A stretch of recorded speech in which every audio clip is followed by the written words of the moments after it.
Hi hello ಎಲ್ಲರಿಗೂ ನಮಸ್ಕಾರ. Welcome to my YouTube channel Jenny academy classes. ನಾನು ನಿಮ್ಮ ಪ್ರೀತಿಯ ಶಿಕ್ಷಕ. ನಾನಿವತ್ತು ತಮ್ಮೊಂದಿಗೆ ಕ್ರೈಸ್ಟ್ ಶಾಲೆಯಲ್ಲಿ ಕಾಲ್ಫಾರ್ ಮಾಡ್ತಕ್ಕಂಥ ಶಿಕ್ಷಕರ ಹುದ್ದೆಗಳ ಬಗ್ಗೆ ಮಾತನಾಡಲು ಬರ್ತಾ ಇದ್ದೇನೆ. ಸೊ ಅದ್ರ ಬಗ್ಗೆ ಡಿಸ್ಕಷನ್ ಮಾಡೋಕ್ಕಿಂತ ಮುಂಚೆ ನಾನು ತಮ್ಮಲ್ಲಿ ಒಂದು ಮನವಿಯನ್ನು ಮಾಡ್ಕೊಳ್ತಾ ಇದ್ದೇನೆ. ನನ್ನ ಯೂಟ್ಯೂಬ್ ಚಾನಲ್ ಆದಂತಹ ಜೆನ್ನಿ ಅಕಾಡೆಮಿ ಕ್ಲಾಸಸ್ ಅನ್ನ ಸಬ್ಸ್ಕ್ರೈಬ್ ಮಾಡಿ, ಲೈಕ್ ಮಾಡಿ ಮತ್ತು ಶೇರ್ ಮಾಡಿ, ಕಮೆಂಟ್ ಮಾಡಿ ಅಂತ ತಿಳಿಸ್ತಾ ನಾನಿವತ್ತು ಕ್ರೈಸ್ಟ್ ಶಾಲೆಯಲ್ಲಿ ಸುಮಾರು 1500 ಶಿಕ್ಷಕ ಹುದ್ದೆಗಳ ಕಾಲ್ಫಾರ್ ಆಗ್ತಾ ಇರೋದನ್ನ ಬಗ್ಗೆ ನಿಮ್ಮ ಜೊತೆ ನಾನು ಮಾತಾಡ್ತಾ ಇದ್ದೇನೆ. ಪ್ರಿಯ ಸ್ಪರ್ಧಾ ಆಕಾಂಕ್ಷಿಗಳೇ, ಕ್ರೈಸ್ಟ್ ಶಾಲೆಗಳಿಗೆ ಸುಮಾರು 1500 ಶಿಕ್ಷಕರ ಹುದ್ದೆ ನೇಮಕ ಅಂತೇಳಿ ಸಮಾಜ ಕಲ್ಯಾಣ ಇಲಾಖೆಯ ಸಚಿವರಾದಂಥ SC ಮಾದೇವಪ್ಪ ಅವರು ತಿಳಿಸಿಕೊಟ್ಟಿದ್ದಾರೆ. ಸೊ ಅದು ಅಲ್ಲಿರ್ತಕ್ಕಂಥ ವಿಷಯವಾರು ಹುದ್ದೆಗಳು ಎಷ್ಟು ಅಂತಕ್ಕಂಥದ್ದನ್ನ ನಾನು ನಿಮ್ಮ ಇದರಲ್ಲಿ ಕೊಡ್ತಾ ಬಂದಿದ್ದೇನೆ. FDA ಹುದ್ದೆಗಳು 75 ಅಂತಕ್ಕಂಥದ್ದನ್ನ ನೋಡ್ತಾ ಹೋಗ್ತೀವಿ. ಕನ್ನಡ ಶಿಕ್ಷಕರ ಹುದ್ದೆಗಳು 100 ಅಂತಕ್ಕಂಥದ್ದನ್ನ, ಇಂಗ್ಲಿಷ್ ಶಿಕ್ಷಕರ ಹುದ್ದೆಗಳು 100 ಅಂತಕ್ಕಂಥದ್ದನ್ನ, ಗಣಿತ ಶಿಕ್ಷಕ ಹುದ್ದೆಗಳು 100, ಅದೇ ರೀತಿ ವಿಜ್ಞಾನಕ್ಕೆ ಸಂಬಂಧಪಟ್ಟಂತ 100 ಹುದ್ದೆಗಳಿದಾವೆ. ಇಲ್ಲಿ ಹೈಯೆಸ್ಟ್ ಇರ್ತಕ್ಕಂಥ ಸಮಾಜ ವಿಜ್ಞಾನ ಶಿಕ್ಷಕರಿಗೆ ಇದು ಅತ್ಯಂತ ಮಹತ್ವದ್ದು. ಸಮಾಜ ವಿಜ್ಞಾನ ಶಿಕ್ಷಕರಿಗೆ 150 ಇದಾವೆ. ಅದೇ ರೀತಿ ಹಿಂದಿ ಶಿಕ್ಷಕರಿಗೆ 50 ಇದಾವೆ. ದೈಹಿಕ ಶಿಕ್ಷಕರಿಗೆ 75 ಇದಾವೆ. ವಾರ್ಡನ್ ಪೋಸ್ಟ್ ಕೂಡ 75 ಇದಾವೆ. ಅದೇ ರೀತಿ ಕಂಪ್ಯೂಟರ್ ಸೈನ್ಸ್ ಟೀಚರ್ಸ್ ಕೂಡ 50 ಇದಾವೆ. ಹೀಗೆ ಒಟ್ಟು 875 ಹುದ್ದೆಗಳ ನೇಮಕಾತಿಯನ್ನು ಆರ್ಥಿಕ ಇಲಾಖೆ ಅನುಮತಿಯನ್ನು ನೀಡಿದೆ ಅಂತೇಳಿ ಸಮಾಜ ಕಲ್ಯಾಣ ಇಲಾಖೆಯ ಸಚಿವರಾದಂತಹ SC ಮಾದೇವಪ್ಪ ತಿಳಿಸ್ತಾ ಬಂದಿದ್ದಾರೆ. ನಾನಿಲ್ಲಿ ಪ್ರಮುಖವಾದ ಒಂದು ಪ್ರಶ್ನೆ ಎತ್ತಾ ಹೋಗ್ತಿದ್ದೇನೆ. ಎಸ್ಪೆಷಲಿ ಸಮಾಜ ವಿಜ್ಞಾನದ ಶಿಕ್ಷಕರಾಗ ಬಯಸುವವರಿಗೆ, ಯಾರು ಸಮಾಜ ವಿಜ್ಞಾನದ ಶಿಕ್ಷಕರಾಗ್ತಿರೋ ಕ್ರೈಸ್ಟ್ ಶಾಲೆಗಳಲ್ಲಿ ನೀವು ಕಡ್ಡಾಯವಾಗಿ ಪದವಿಯನ್ನ ಅಥವಾ ಡಿಗ್ರಿ ಅಂತಿರಲ್ಲ, ಆ ಡಿಗ್ರಿಯನ್ನ ಇಂಗ್ಲಿಷ್ ಮಾಧ್ಯಮದಲ್ಲಿ ಓದಿರಬೇಕು.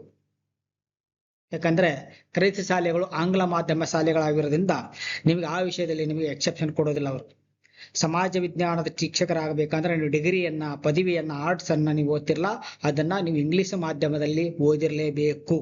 ಯಾಕಂದ್ರೆ ಅದು ಇಂಗ್ಲಿಷ್ ಮಾಧ್ಯಮ ಶಾಲೆ ಆಗಿರ್ತದೆ. ಈಗ ನೋಡಿ, ಕನ್ನಡ ಶಿಕ್ಷಕರಾಗಬೇಕಾದ್ರೆ ಕನ್ನಡ ಮಾಧ್ಯಮದಲ್ಲಿ ಓದಿರ್ತಾರೆ. ಇಂಗ್ಲಿಷ್ ಶಿಕ್ಷಕರಾಗಬೇಕಾದ್ರೆ ಅವರು BA ದಲ್ಲಿ ಆಪ್ಷನಲ್ ಇಂಗ್ಲಿಷ್ ಸ್ಟಡಿ ಮಾಡಿರ್ತಾರೆ. ಗಣಿತ ಶಿಕ್ಷಕರಾಗೋರು ಇಂಗ್ಲಿಷ್ನಲ್ಲಿ ಅದನ್ನ BSc ಮಾಡಿರ್ತಾರೆ. ಅದೇ ರೀತಿ ವಿಜ್ಞಾನವನ್ನು BSc ಇಂಗ್ಲಿಷ್ ಮೀಡಿಯಂ ಮಾಡಿರ್ತಾರೆ. ಹಿಂದಿ ಲ್ಯಾಂಗ್ವೇಜ್ ಹಿಂದಿಯಲ್ಲೇ ಓದಿರ್ತಾರೆ ಅಂತಕ್ಕಂಥದ್ದನ್ನು. ಆದರೆ ಸಮಾಜ ವಿಜ್ಞಾನವನ್ನ ನೀವು ಶಿಕ್ಷಕರಾಗಲೇಬೇಕಂದ್ರೆ ನೀವು ಕಂಪಲ್ಸರಿ ಡಿಗ್ರಿಯಲ್ಲಿ ಕಂಪಲ್ಸರಿಯಾಗಿ ಏನ್ ಮಾಡಿರ್ಬೇಕು, ಇಂಗ್ಲಿಷ್ ಮಾಧ್ಯಮವನ್ನ ಓದಿರ್ಲೇಬೇಕು. ಸರ್, ನಾನು ಆಪ್ಷನಲ್ ಇಂಗ್ಲಿಷ್ ಓದಿದ್ದೀನಿ, ನನಗೆ ಬರಲ್ವಾ? ನೋ, ಬರಂಗಿಲ್ಲ.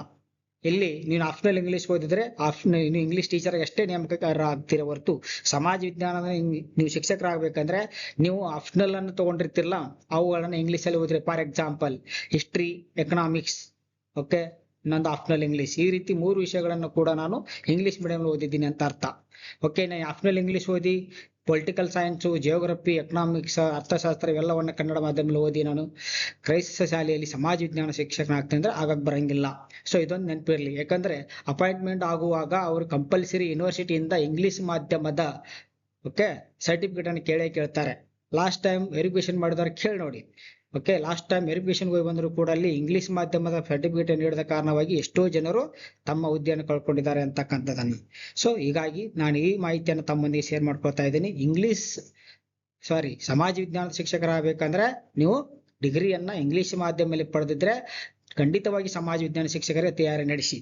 ಇಲ್ಲ ಅಂದ್ರೆ ನೀವು ಕನ್ನಡವನ್ನಾದ್ರೂ ನಡೆಸಬಹುದು, ಇಲ್ಲ ಇಂಗ್ಲಿಷ್ ಟೀಚರ್ ಆಗಿ ನೀವು ಆಪ್ಷನಲ್ ಇಂಗ್ಲಿಷ್ ಓದಿದ್ರೆ ಇಂಗ್ಲಿಷ್ ಟೀಚರ್ಗೆ ಒತ್ತು ಕೊಡಿ. ಅದೇ ರೀತಿ ಆಪ್ಷನಲ್ ಕನ್ನಡವನ್ನು ಓದಿದ್ರೆ ಕನ್ನಡಕ್ಕೆ ಒತ್ತು ಕೊಡಿ ಅಂತ ಹೇಳ್ತಾ ಹೋಗ್ತೀನಿ. ಸಮಾಜ ವಿಜ್ಞಾನ ಶಿಕ್ಷಕರಾಗ ಬಯಸುವವರು ಕಂಪಲ್ಸರಿ ಆಂಗ್ಲ ಮಾಧ್ಯಮದಲ್ಲೇ ಓದಿರಬೇಕು ಡಿಗ್ರಿಯನ್ನ. ಅಲ್ಲಿ SLC ಆಗಿರ್ಲಿ, PUC ಆಗಿರ್ಲಿ, ಅಥವಾ MA ಆಗಿರ್ಲಿ, B.Ed ಆಗಿರ್ಲಿ, ಯಾವುದನ್ನು ಕೇಳೋದಿಲ್ಲ. ನೀವು ಓದಿರ್ತಕ್ಕಂಥ ಡಿಗ್ರಿ BA ಇದೆಯಲ್ಲ, ಅದು ಆಂಗ್ಲ ಮಾಧ್ಯಮದಲ್ಲೇ ನೀವು ಪಡ್ಕೊಂಡಿರಬೇಕು. ಅದನ್ನು ಯೂನಿವರ್ಸಿಟಿಯಿಂದ ನೀವು ಒಂದು ಸರ್ಟಿಫಿಕೇಟ್ ಅನ್ನ ಪಡ್ಕೊಂಡಿರಬೇಕು. ಅದನ್ನು ಮಾತ್ರ ನಿಮಗೆ ಅವ್ರು ಏನ್ ಮಾಡ್ತಾರೆ, ಸಮಾಜ ವಿಜ್ಞಾನ ಶಿಕ್ಷಕರಾಗಿ ಪರಿಗಣಿಸ್ತಾರೆ ಅಂತಕ್ಕಂಥದ್ದು. ಇಷ್ಟು ನನ್ನ ಮಾಹಿತಿ ನಿಮಗೆ ಇಷ್ಟವಾಗಿದ್ದರೆ ಶೇರ್ ಮಾಡಿ, ಕಮೆಂಟ್ ಮಾಡಿ, ಅದೇ ರೀತಿ ವಿಡಿಯೋನ ಎಲ್ಲರಿಗೂ ಹಂಚಿ ಅಂತ ಹೇಳ್ತಾ ನಾನು ನಿಮಗೆ ಮತ್ತೊಮ್ಮೆ ಧನ್ಯವಾದ ತಿಳಿಸ್ತೇನೆ.